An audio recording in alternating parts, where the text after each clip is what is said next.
ACR new rules 2025, অর্থাৎ কোনো কর্মকর্তার পদোন্নতির জন্য কত বছরের বার্ষিক গোপনীয় অনুমোদন লাগে এ বিষয়ে চলুন আজকে আমরা বিস্তারিত জেনে নেই। এবং এই যে যে নতুন কিছু নির্দেশনা যোগ হয়েছে এগুলো কেন এবং কিভাবে যুক্ত হয়েছে। তো এসিআর আসলে ফিল্ড অফিস থেকে কোথায় প্রেরণ করতে হয়? জনপ্রশাসন মন্ত্রণালয়ের যে আদেশ রয়েছে সে আদেশ মোতাবেক 10ম গ্রেড থেকে 20তম গ্রেডভুক্ত কর্মকর্তা সকল কর্মকর্তা কর্মচারীদের জন্য বার্ষিক অনুমোদন ফর্ম ও অনুশাসন নীতিমালা জারি করা হয়। তো উক্ত যে নীতিমালা সমূহে গোপনীয় অনুবেদন লিখন, অনুবেদন, অনুস্বাক্ষর, প্রতিস্বাক্ষর ও সংরক্ষণ ব্যবস্থাপনার বিষয়ে প্রয়োজনীয় নির্দেশনা সেই যে 2021 সালে জারিকৃত নীতিমালা বা অনুশাসনমালা সেখানে কিন্তু রয়েছে বিস্তারিত, সেখান থেকেই দেখে নিতে পারবেন। তো চাকরি স্থায়ীকরণ, পদোন্নতি, পদায়ন সহ যাবতীয় প্রয়োজনে বার্ষিক গোপনীয় অনুবেদনের প্রয়োজনীয় তথ্য বা প্রতিবেদন এগুলো লাগে এবং এগুলো সংশ্লিষ্ট যে কর্তৃপক্ষ বা অফিস, সেই অফিসের সদর দপ্তরে প্রেরণ করতে হয়। তো এসিআরে ঘষা মাজার ব্যাপারে কেউ একটু ফ্লুইড বা একটু কাটাকাটি করা যাবে কিনা না, গোপনীয় অনুবেদনের গোপনীয়তা ও নিরাপত্তা নিশ্চিতপূর্বক যথাযথ সংরক্ষণ ও ব্যবস্থাপনা আবশ্যক।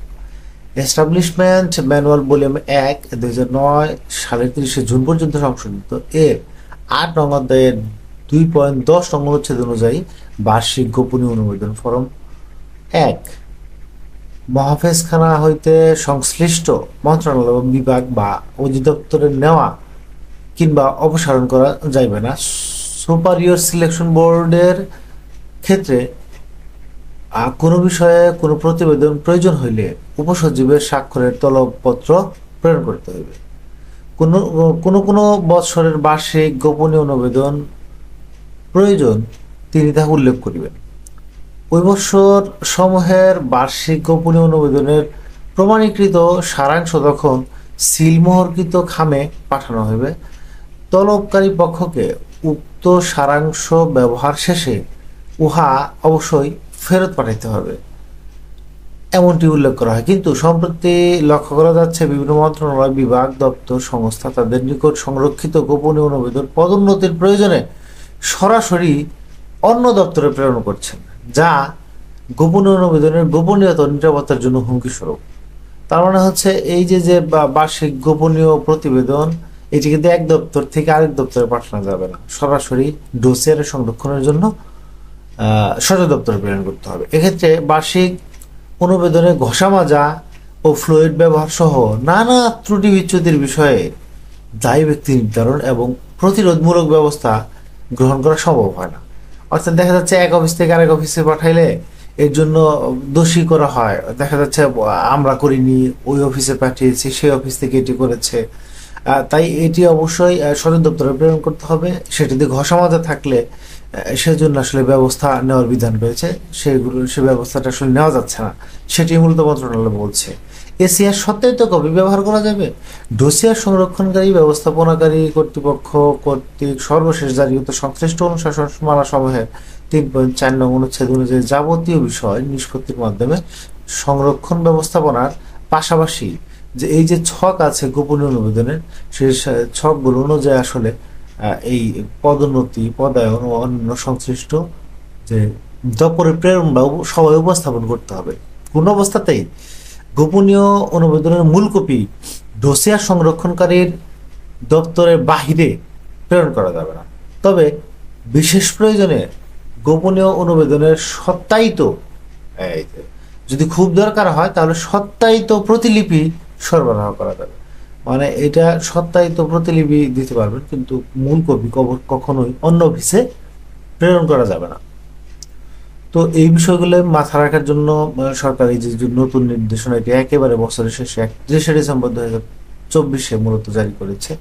এখানে এই বিষয়গুলো বলা হয়েছে। দুইটা উদাহরণ দেওয়া হয়েছে। ধরা যাক কোনো কর্মকর্তার পদোন্নতির জন্য বিবেচ্য 5 বছরের গোপনীয় অনুমোদন প্রযোজ্য ছিল।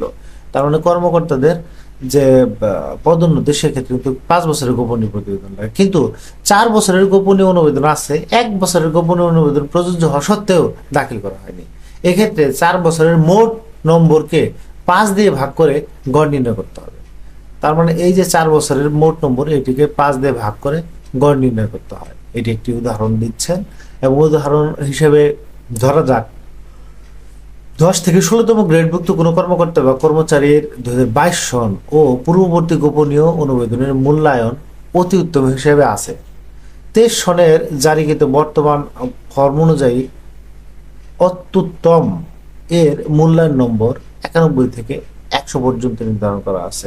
এক্ষেত্রে অত্যুত্তম গ্রেডের শুরু ও শেষ নম্বরের গড় অর্থাৎ 91 প্লাস 100 সমান সমান 100, এখানে 192,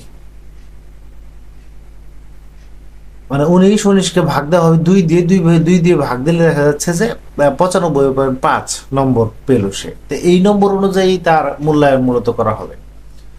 তো গড় নম্বর লেখা থাকতে হবে, হ্যাঁ গড় নম্বর লেখা থাকতে হবে। এখানে শেষে যে দেওয়া হচ্ছে অনুমোদন দাখিল করা হচ্ছে আংশিক অনুমোদন দাখিল না করলে অনুশাসনমালার 3.1.3 নং অনুচ্ছেদ অনুযায়ী নিষ্পত্তি করে গড় নম্বর নির্ণয় করতে হবে।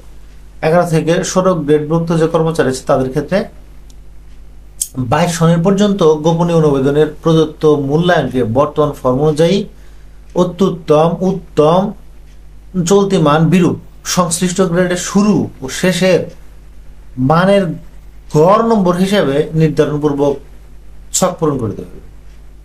এই আদেশ অবিলম্বে কার্যকর হবে বলে বলা হয়েছে।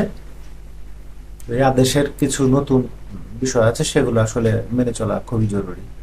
আমরা এখানে যে দুটি বড় বিষয় পেলাম, সেটি হচ্ছে বার্ষিক গোপনীয় প্রতিবেদন অন্য কোনো দপ্তরে প্রেরণ করা যাবে না। আরেকটি বিষয়, যদি 4 বছরের থাকে তাহলে সেটি গড় নির্ণয় করে 5 বছরে করতে হবে, তো আরেক বছরে যদি পাওয়া না যায়। তো এটি মূলত মূল ব্যাপার। তারপরে আরো বিস্তারিত জানতে চাইলে ভিডিও ডিসক্রিপশনে লিঙ্ক দেওয়া আছে, সেখান থেকে চাইলে জেনে নিতে পারেন। ধন্যবাদ।